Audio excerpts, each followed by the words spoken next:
About 6 years ago, my wife Katie and I decided to take some of the money we've been saving all of our lives for and use it for a splurge vacation. We wanted to go to the south of France. We went for 1 week. Well, we planned to go for 1 week and not hold back on any expenses. Turns out she had some difficulties with herniated discs in her spine. She was in excruciating pain the day before we were supposed to leave, so we managed to postpone the trip.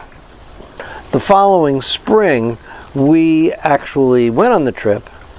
We took Boo with us. This is not Boo, by the way. This is Apple. Apple. She's looking for birds and squirrels, I guess. We took Boo with us, who was too tired to sit on my lap for this video. And I thought it would be fun to take a look back on that trip. It was a wonderful trip. Very, very interesting to travel to Europe with a dog. Most of it is stills. I'm sorry I don't have any video for it, but this was back a few years. And I hope you enjoy watching us going to the south of France. Before we even left, we got a special dog-sized beret for Boo, and here she is wearing it in the airport lounge before we got on the flight. Well, as I said, this was a splurge, so we were in the first class cabin. You can see the champagne there. We did not let Boo get anywhere near it, but she made herself very much at home anyway. And then when the menu came, yes, menus on a plane, she helped us decide what to have. What should I order? What should I order? Turns out the food was very good and very well presented.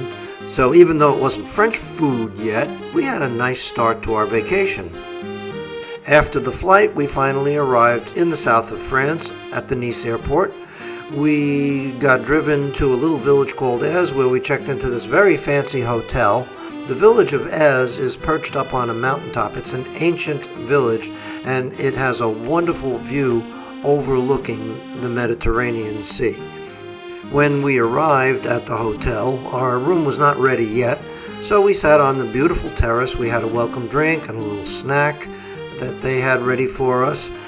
But as it turns out, we were not alone with our snacks because there was somebody lurking underneath that was looking for a little treat.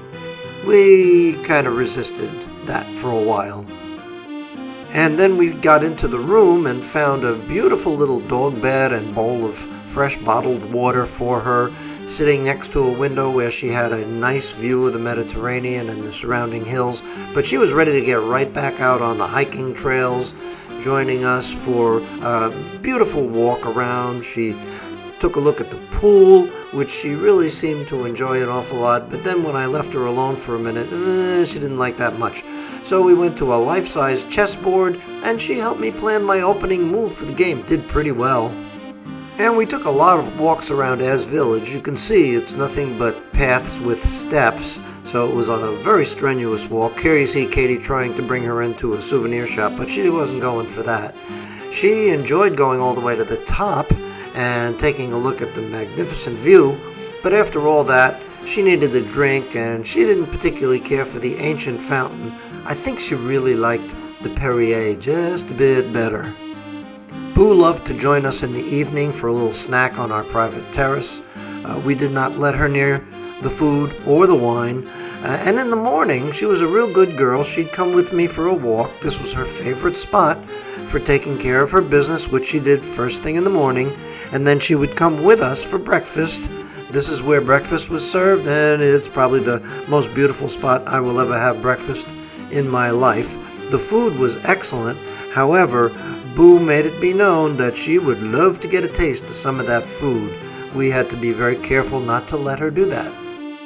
But all good things come to an end eventually, so the next morning we were in a car, and Boo did not seem very happy about leaving Èze, were you, Boo?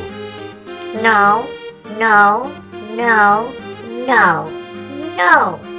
We arrived in Nice, and we were staying in the beautiful Hotel Negresco, and Boo really was not sure about it until we got into the lobby, and then she looked around, and I think... Oh yes, this will do just fine.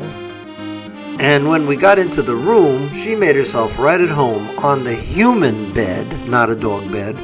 And I don't know how in the world she did it, but somehow she got a hold of a copy of the New York Times, and I'm not even sure she was able to read it, but there she was.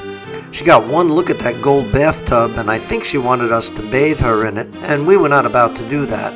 So she just practiced sitting up and watching herself in the mirror until we decided to take her out again. One of the nice things about the Negresco is that it's right across the street from the beach. And you can see, even though it was early in the season, some of the beach clubs were already open and people were going in the water. We preferred to eat lunch on the beach. Of course, Boo came with us. She had to check out the restaurant before we could go in, make sure it was okay. Here's Boo joining us for breakfast in the hotel, with her beret on, of course. And if you look at my face at breakfast, you see I look a little sad because it was finally time for us to go back home. Boo was with us with her beret at the Nice airport, ready to board the flight home. And after a beautiful, wonderful week, we were ready to go. Well, it was fun sharing that experience with you. I hope you enjoyed it, at least somewhat as nicely as we enjoyed the trip itself. We really had a good time on that trip. And I appreciate your watching, and we will see you again soon. Say goodbye, Apple. Apple. Apple. Say goodbye. Oh, bye.